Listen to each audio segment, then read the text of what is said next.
Hello guys!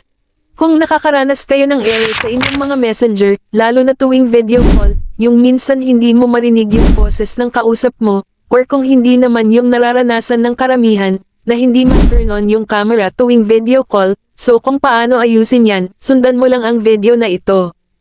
Dito sa ating messenger, need lang natin siyang i-long press.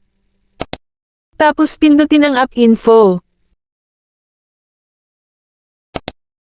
Then dito kailangan muna natin siyang i-clear cache, then pindutin ang storage.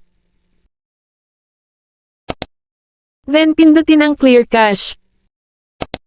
Pagkatapos niyan ay back lang tayo ng isang beses. Tapos pindutin naman natin itong permission. At dito kung mapapansin nyo itong camera at itong microphone, ay nakalagay siya dito sa not allowed. So ang kailangan lang nating gawin, ay pindutin lang natin itong camera.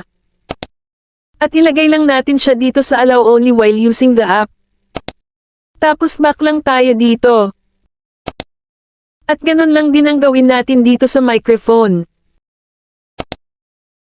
Ilagay lang din natin siya dito sa allow only while using the app. At ayan dapat itong camera at itong microphone, ay dito lang sila sa allowed.